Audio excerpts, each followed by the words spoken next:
À Moscou, il avait proclamé que la Chine dépasserait la production d'acier de la Grande-Bretagne en 15 ans. Mais comment y arriver?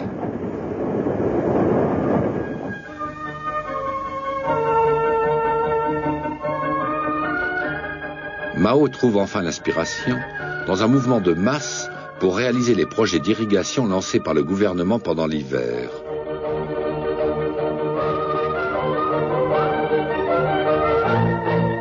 « 100 millions de paysans sont mobilisés pour construire des réservoirs.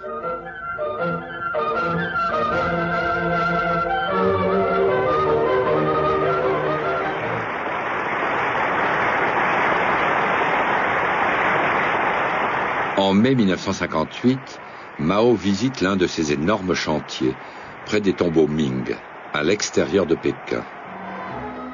Là, il se convainc, et convainc ses collègues, que si on applique les mêmes méthodes à l'économie en général, la Chine fera un grand bond en avant, alimenté par la volonté humaine et la force des bras.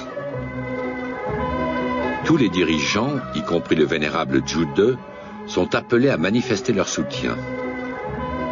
Tous obtempèrent, même ceux qui restent sceptiques.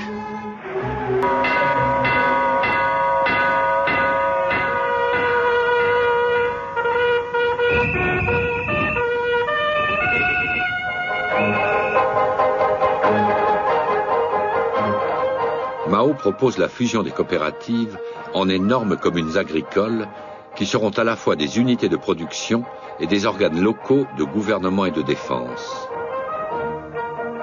Les paysans n'aiment pas la militarisation de leur vie, la suppression des libertés individuelles, mais ils n'ont pas le choix.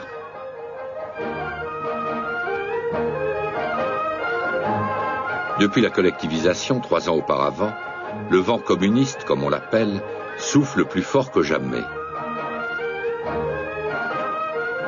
Changer le nom ne change pas grand-chose. Qu'on l'appelle coopérative ou commune, ce n'est pas la même chose que cultiver sa propre terre.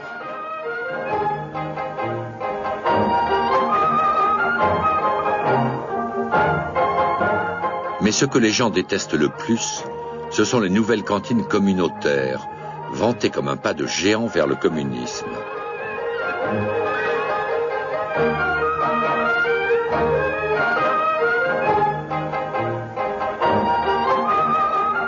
La structure familiale en est ébranlée. Les gens deviennent de simples particules dans une masse informe. Tous les jours, les journaux fanfaronnés citaient de faux chiffres pour faire croire aux gens qu'on pouvait réellement doubler la production d'acier.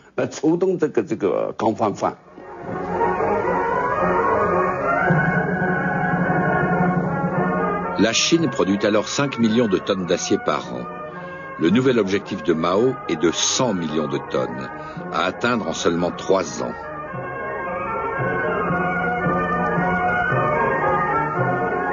Pour alimenter les hauts fourneaux, tout le pays se met à extraire du charbon.